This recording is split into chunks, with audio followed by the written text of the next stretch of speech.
Well, I think before we buy the MIG welder, we need to think about a few things. Okay, what is something that I really need to pay attention to prior to buying a machine? Good, excellent. What am I welding? What is my intent? I want you guys to remember there is a time and purpose for every process.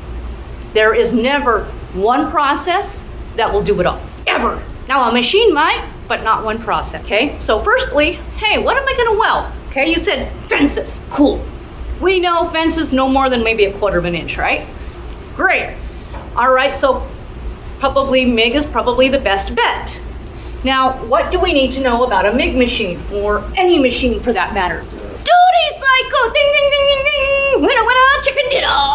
All right, duty cycle. Duty cycle is set by GMAW. It is a 10-minute period that the machine can run without overheating the internal components. It's based on that. So they'll say 100% duty cycle at 90 amps. But you know what? If I turn it up and I turn it up to 110 amps, I only get 75%. So what this says is, if I take 10 minutes and divide it into 100, what do I get? 10, right? So 10 out of 10 minutes I can run at 90 amps, consecutive minutes. Right. Now, 10 into 75 is what? 7.5, right? So that means 7.5 minutes out of 10 I can run, but for those other 2.5 minutes, it must rest. So it is very important to select the correct duty cycle. So you'll see a lot, and I've noticed there's a lot of Harbor Freight welders and really inexpensive welders on a lot of different sites. What happens is people don't realize that when they buy that Harbor Freight jiggy, average duty cycle is 25%. And usually the amperage is about, what am I gonna weld at 50 amps? No, not even. That's called chain link fence. And I can only do it for 2.5 minutes out of 10. And I have to let it rest with those rest. So then we have to pay close attention to duty cycle. Duty cycle is gonna determine a lot. Now the other half of duty cycle is, now manufacturers, they make dual or tri different types of outlets that you can run the machine on. So it'll say, okay, you can run it at 120, voltage, but it's gonna lower this amperage. So instead of 50 amps, you'll only be able to do 25. Now, if I have a machine that's 220, it more than is happy to do it like this. Okay, so now we need to pay attention to all of the duty cycles. We need to pay attention to, well, its duty cycle is at 25% and it's only going to be at 50 amps. When am I going to be able to weld?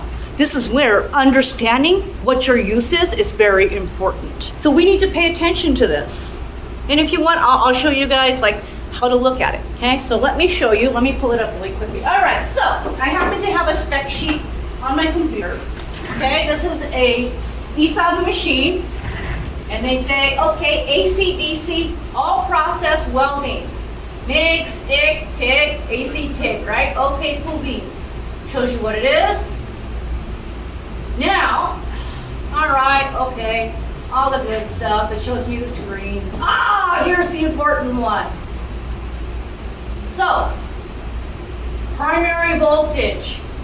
The first one says, well, it's 120 volts on one, and 230 on the other, and it is single phase. Most homes only have single phase. It's supplying between 900 and 270 volts, and it draws 30 amps at 25% duty cycle. That's how much it's taking in. So now, maximum output for MIG, stick, and TIG. Maximum output for MIG is 235 amps, 180 amps for stick, and 205 for DC TIG. Now we're going to get to the meat.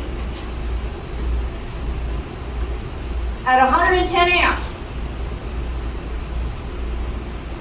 100% duty cycle for MIG and flux. Now, is that doable? Yeah, that's a pretty good deal, right? Yeah. All right, but as I start to get higher, do you notice something? Duty cycle. Yeah, right, my duty cycle starts to come down. Now this is fair, okay? At minimum, when I buy a MIG machine, I want a minimum of 60% duty cycle for a MIG machine, but most often we want 100% duty cycle. Okay, so now let's look at the stick, okay? 100 amps, 100% duty cycle. Yeah, that's pretty good. And even at 125 amps, 60% duty cycle. That's pretty good. That's 6 minutes of welding. By the time I clean my weld, put a new rod on, it's been that 4 minutes, and that's usually pretty decent, okay? Now, if I do TIG, all right, 110 amps, 100% duty cycle. Pretty good, right?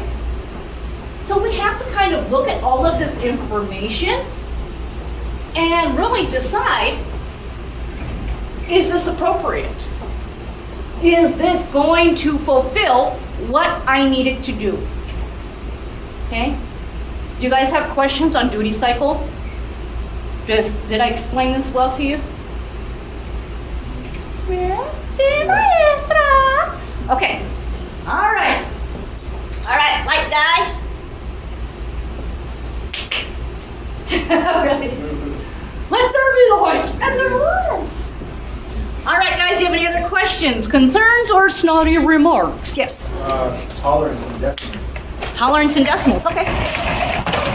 So tolerance and decimals is gonna work in that same way. Okay, so give me an example for decimal. And tolerance is plus or minus 0.2 inches, where the minimum and maximum lengths. 0.2, yes? All right, so what are we gonna do? It goes as a plus and a minus, yes?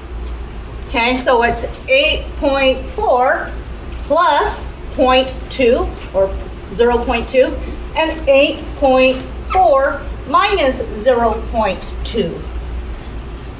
Okay, you guys remember how to do decimals? Everything has to line up at the decimal point, right? Just like money. 4 minus 2 is 2. 8 minus 0 is 8, so 8.2. Oh, wait, hold on, wrong one, whoopsie. 8.6, sorry, and 8.2. So which is my minimum and which is my maximum? And my maximum is 8.6. Make sense? I mean, it's really simple once you start to get it. What gets really confusing is if this number gets really long, or this number is very long. If we're asking for something very, very precise. We just did fraction. Yeah, same thing. Yeah, you were here. You gotta turn it into it. You could do that. You can make it into a decimal if you feel if it's easier for you. But for some people, putting it into a decimal makes a lot more problems.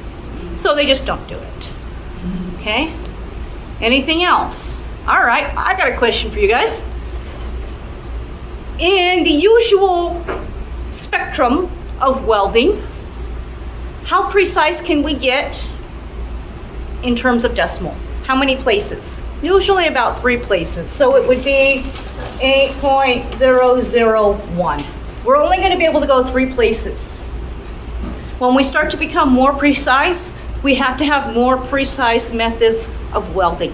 Now there are some, but not for MIG or stick or TIG that's manual.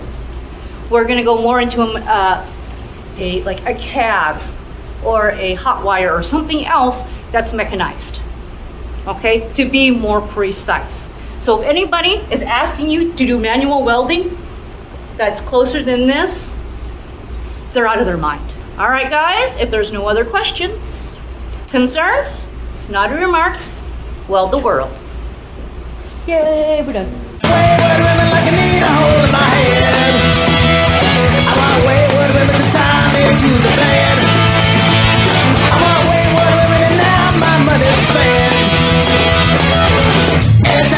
Anytime's the right time. Come on, baby, make it feel alright. Anytime's the right time. Come on, baby, make it feel alright. Make it feel alright. I want wayward women like I need a hold of my head. I want wayward women, you know. Please like and subscribe. Weld the world.